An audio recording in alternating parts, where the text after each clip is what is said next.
Let's talk about spiritual awakening.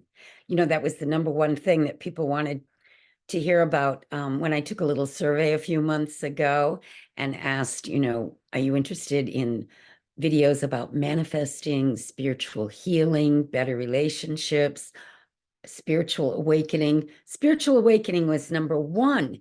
And we know now that we're living in the time of the Great Awakening, and it's the next phase for human evolution.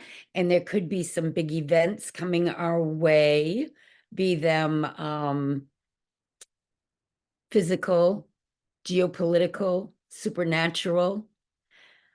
We don't know exactly what's going to happen. We never know until it happens, but we're getting feelings that there's something big around the corner. Of course, there's always been people in every generation that thought the end of the world was coming. That's not new, but there's definitely a shift going on because people are so polarized and there's so many, so much information out there now about what's true, what's not true. How do you know what's true? How do you have discernment?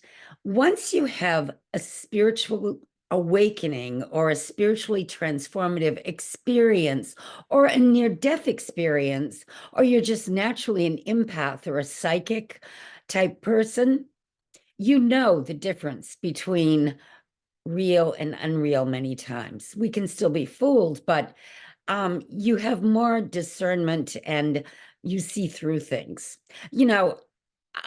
Like I used to teach the Silva Ultramind workshop a lot, and I'd tell people, really psychic people don't really lie so much because they believe that everyone is psychic. You don't understand that not everybody can read people the way an empath can. I was a flight attendant for 35 years. You get really good at reading people when you're working up close and personal in the cabin of an airplane with all kinds of people. You begin to understand little, quirks and mannerisms and ways they say things and just the way they look and appear. Many times you can tell exactly, what they do for a profession or different things. You can practice being a psychic when you work with the public, and you learn a lot about human behavior. So, spiritual awakening, though, is something that happens individually. I keep hearing, and I've heard this for a number of years now, that there aren't that many awake people on the planet. I just heard a report that some Russian scientists came out with this report that only 5% maybe or 2% of humans are really humans because the rest are more robotics. One of my favorite teachers, Gurdjieff, called it mechanical man, where you're just reacting to whatever comes along. You're not really sovereign. You're not really connecting to your higher self to give yourself that innate power that we all have within us once we understand that we have a higher self that lives at the level of the Christ consciousness where there are no problems, but you need to know how to access that. And that's why Jesus, the master teacher, showed us the way out of the matrix. He showed us how to live in that Christ consciousness. When he said the Father is within me, he meant that Christ consciousness is within me, him. And he also said, and you are the children of God, and you can do these things too. And then many of us belong to churches that taught us that we were miserable sinners and we could never be that good, that we could, in this life, bring heaven to earth and find the kingdom of heaven within, because that's where it is. It's not a location, it's within. It's all in your consciousness. So when you practice daily, thinking about positive things that you want to bring into your experience and ways that you can help mankind. Maybe people come along that need help, or you go out shopping and you meet people, and if you're just nice to them, you lift them up in a way that could make their whole day. And there are all kinds of ways to just live in that level of consciousness where there are no problems, only solutions.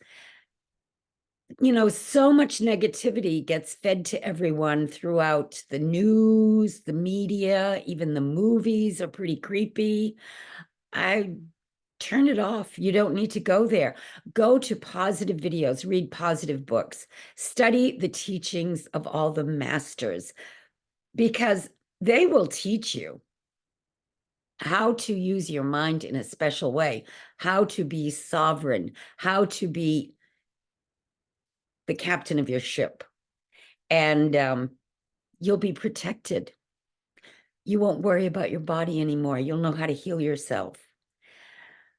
There's so many teachings out there. My favorite ones have always been, I started with Gurdjieff, Edgar Casey, Teachings of the Masters of the Far East, Baird Spalding.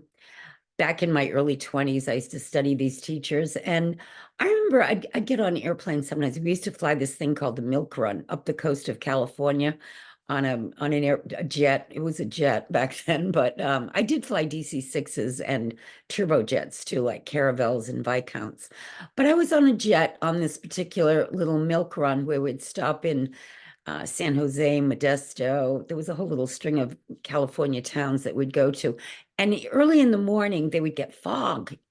And the pilots would say, "Oh, we may not be able to land in Modesto this morning, this fog." And I would just absolutely know that I could make the fog disappear by getting myself in the right state of mind and just believing that the fog would be gone by the time we got there. And it always was. I used to practice all kinds of little things like that on the airplane because it was like my laboratory to use metaphysical tools and, ways to raise the vibration so that there were no accidents and people didn't die or get sick or, you know, if somebody lost their wallet, I would know exactly where to go to find it, give it back, get it back to them. Things like that can really come in handy in your day-to-day life if you're living at that level of consciousness where there are no problems. So spiritual awakening is getting to that place and staying there where when the negative stuff comes around you, you deflect it. You know how to just keep your thoughts centered in that level of consciousness where you're eternal, you're not your body, you're not your mind, you are pure consciousness. And because of that, and because you live in a loving universe and God is love, that love vibration can transform a negative into a positive every day of the week. Go to my website, RebeccaTripp.com, and you can find some more information.